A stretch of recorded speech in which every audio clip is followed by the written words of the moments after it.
He knelt in the dust before the man who had made him, the commander who had conquered more territory than any human in history. And he understood that the next words spoken would determine whether he lived to see another sunrise.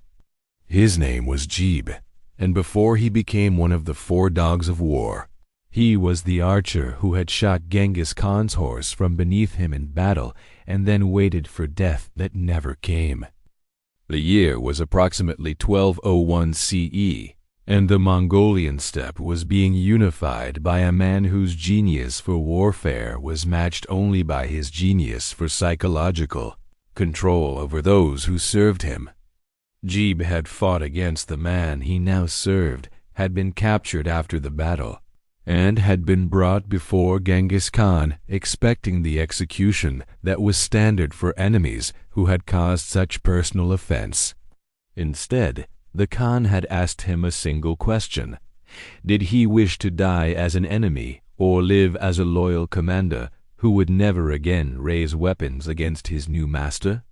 The choice was not really a choice because death was the only alternative, but the framing mattered because it created the illusion of agency that made loyalty feel like something freely given. Jeeb chose to live, and in that moment he entered a system of command so psychologically sophisticated that even modern military theorists study its principles with a palais, mixture of admiration and unease. Genghis Khan understood something that most conquerors before him had missed. Brutality alone could not hold an empire together, but brutality combined with absolute predictability created loyalty that fear alone could never achieve. His commanders operated under a code called the Yasa, a body of laws so comprehensive that it governed everything from military tactics to the proper method for slaughtering animals for food. The Yasa was never written down in any form that survived, which meant that only those who lived within the system truly understood its requirements, creating an inner circle of knowledge that reinforced belonging. Commanders who obeyed the Yasa perfectly were rewarded with wealth and status beyond anything they could have imagined as nomadic herders following seasonal migrations across the endless grasslands. Those who violated it faced consequences so certain and so severe that the possibility of disobedience became almost unthinkable, not because commanders lacked courage, but because the calculus was simply too unfavorable.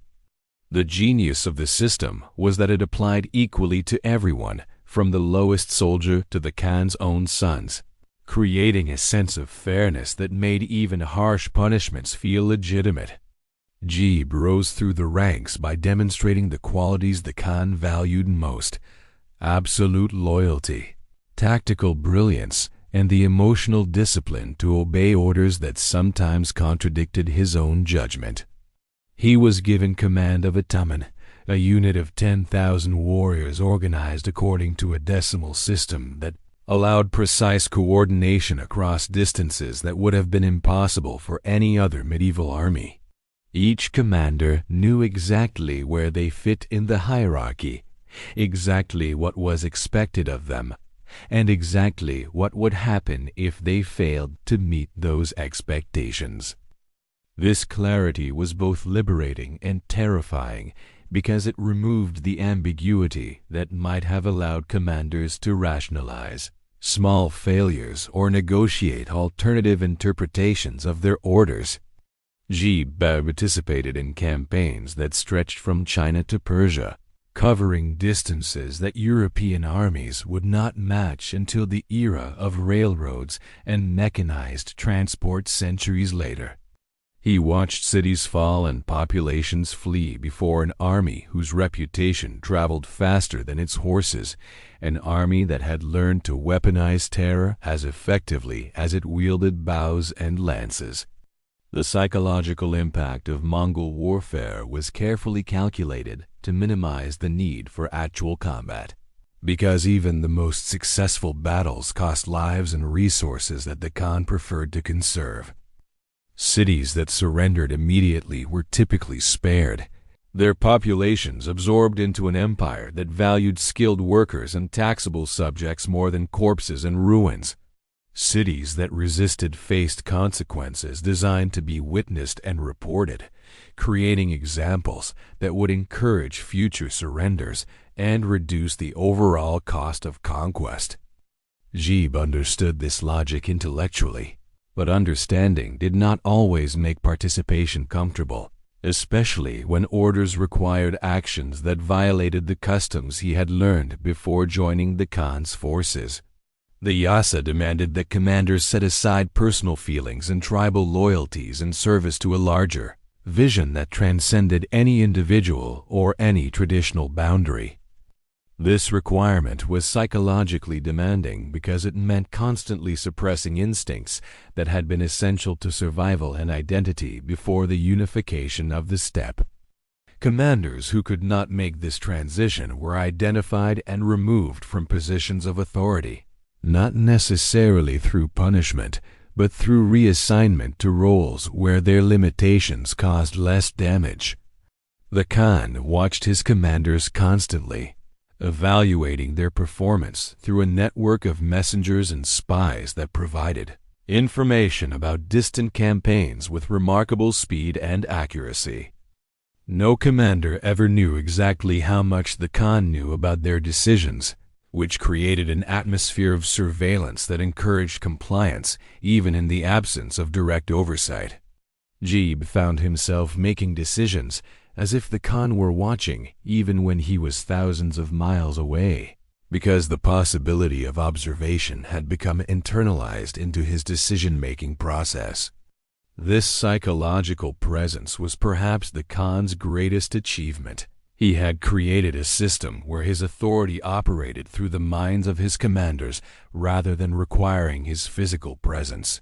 The campaigns in Khwarezm, beginning around 1219 CE, tested this system to its limits and revealed both its strengths and its psychological costs on the men who operated within it. The Shah of Khwarezm had made the catastrophic mistake of executing Mongol ambassadors, an offense that the Khan considered not merely political but personal in a way that demanded comprehensive response. Gebe was assigned to pursue the Shah across his crumbling empire, a pursuit that would cover thousands of miles and result in one of the most ambitious cavalry campaigns in military history. He was given clear objectives and wide latitude in how to achieve them, a combination of constraint and freedom that characterized how the Khan delegated authority to commanders he trusted. The pursuit took months and crossed terrain that would have been considered impassable by any other military force, through deserts and mountain ranges and kingdoms that had never seen Mongol warriors before. Gebe made decisions during this campaign that he would later struggle to reconcile with the person he had been before becoming one of the Khan's most trusted commanders. The Yasa provided justification for these decisions, framing them as necessary responses to resistance or as examples required to prevent future resistance that would cost more lives in the longer term. But justification is not the same as peace, and commanders who served the Khan often carried burdens that their victories could not entirely dissolve. The pursuit of the Shah eventually succeeded, though the Shah died of illness before he could be captured, denying the Khan the satisfaction of the personal confrontation he had desired. Gebe and his co-commander Subutai were then given permission to continue their campaign in a reconnaissance that would take them around the Caspian Sea and into territories that no Mongol had ever seen. This expedition became legendary for its audacity, an army of perhaps 20,000 warriors circling a sea and defeating every force sent against them before returning home after years of continuous campaigning. But legendary campaigns were made by men who experienced them as sequences of exhausting days, difficult decisions, and the accumulating weight of actions taken in service to orders received from far away. Gebe died during the return journey, somewhere in the vast distances between the Caucasus Mountains and the Mongolian homeland, his body buried in a location that has never been identified. Some sources suggest illness. Others suggest wounds received in one of the many battles the expedition fought, but the exact circumstances remain uncertain after 8 centuries of distance. What is certain is that he died as a commander of the Mongol Empire, one of the 4 dogs of war, whose loyalty and skill had helped create the largest contiguous land empire in human history. His story illustrates both the opportunities and the costs of serving Genghis Khan, the way the system elevated men of talent while demanding from them sacrifices that went far beyond the physical risks of battle. The commanders who struggled with the Khan's rule did not struggle because they lacked courage or commitment, but because the demands of the system sometimes conflicted with their own humanity. They were required to set aside mercy when mercy was not strategically useful, to suppress doubts when doubts might compromise the certainty that made the system function effectively. The psychological weight of these requirements accumulated over years of service, creating men who were extraordinarily capable, but also shaped by experiences that separated them from ordinary human existence. They could not discuss their struggles openly because the system did not permit weakness to be displayed, and so they carried their burdens in the silence that military discipline demanded. The Khan himself seemed to understand this burden because he honored commanders who bore it successfully and sometimes showed surprising compassion to those who had given everything in his service. But compassion from above does not heal wounds created by the requirements of the system, and many commanders found themselves changed in ways they had not anticipated when they first pledged their loyalty. The Mongol Empire eventually fragmented after the Khan's death in 1227, splitting into khanates that fought each other with the same ferocity they had once directed against external enemies. The system that had held the empire together was too dependent on the Khan's personal authority and too demanding of the psychological resources of those who operated it.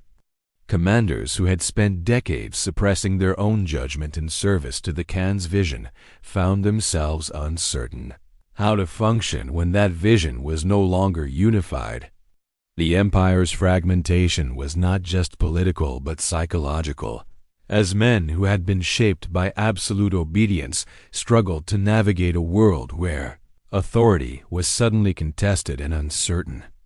Jeeb did not live to see this fragmentation, which may have been a mercy given how much he had sacrificed to help build what would eventually fall apart. His legacy lived on in the military traditions he helped establish, tactics and strategies that would influence warfare for centuries after the Mongol Empire itself had passed into history. But legacies are cold comfort for the living, and the men who built the empire paid prices that cannot be calculated in the territories conquered or the battles won. The Yasa demanded everything from those who served under it, and everything is a cost that leaves nothing in reserve for the person who pays it. Genghis Khan's rule was ruthless not primarily because of the violence it employed, but because of the psychological totality it demanded from everyone within its system. Commanders struggled not because they were weak, but because they were human, and the system required them to function as something more than human while remaining embodied in human flesh and feeling. This tension between systemic demands and human limitations defined the experience of serving the Khan and created the paradox that made his empire both extraordinarily effective and ultimately unsustainable. The men who conquered half the known world did so by becoming instruments of a vision larger than themselves, and instruments do not have the luxury of doubt or the comfort of mercy. They executed their functions until they were worn out or broken or dead, and then they were replaced by other instruments shaped by the same system to perform the same functions. This is what commanders struggled with, not the danger or the hardship or even the violence, but the systematic transformation of themselves into tools of an empire that valued results above persons. Gebe had been offered a choice between death as an enemy and life as a loyal commander, and he had chosen life, but the life he chose was not the life he had lived before. It was a life defined by service, shaped by obedience, and bounded by a system that provided meaning and purpose at the cost of individual agency and moral independence. He rose to heights that would have been unimaginable to the young archer who had shot the Khan's horse from beneath him, but he rose as a servant rather than a master. The 4 dogs of war were celebrated for their ferocity and effectiveness, but dogs serve masters, and the title itself acknowledged the relationship that defined their existence within the system. Tonight, if you read the histories of the Mongol conquests, you will find accounts of battles and sieges and campaigns that reshaped the political geography of Eurasia. You will find statistics about territories conquered and populations displaced and cities destroyed, numbers so large that they become abstractions rather than representations of human experience. But behind those numbers were men like Gebe, commanders who made decisions and carried burdens and struggled with demands that the histories rarely acknowledge or explore. They were not monsters or machines, but human beings operating within a system that asked more of them than human beings should be asked to give. The ruthlessness of Genghis Khan's rule was not random cruelty but calculated design, a system built to achieve objectives that required the subordination of individual humanity to collective purpose. This subordination was the source of the empire's strength and also the source of the psychological weight that commanders carried throughout their service and beyond. Understanding this complexity does not excuse the suffering the empire caused, but it does reveal that the creators of that suffering were themselves shaped and constrained by the system they served. History is not a story of monsters and heroes, but of human beings making choices within systems that offer limited options and extract heavy costs from every path available. The Mongol Empire was built by such human beings, men who struggled with what was demanded of them, even as they met those demands with skill and dedication. Their struggles deserve to be remembered alongside their achievements because both are part of the same human story. Genghis Khan's rule was ruthless, and even his commanders struggled with the psychological weight of operating within a system designed to maximize effectiveness at the cost of individual humanity. This struggle did not make them less effective or less loyal, but it did make them human in ways that the legend of Mongol invincibility sometimes obscures. They conquered the world and lost themselves in the process, which is perhaps the oldest story that power has ever told. And until we understand that story, we will continue to misunderstand both the empires that shaped our world and the human beings who built them.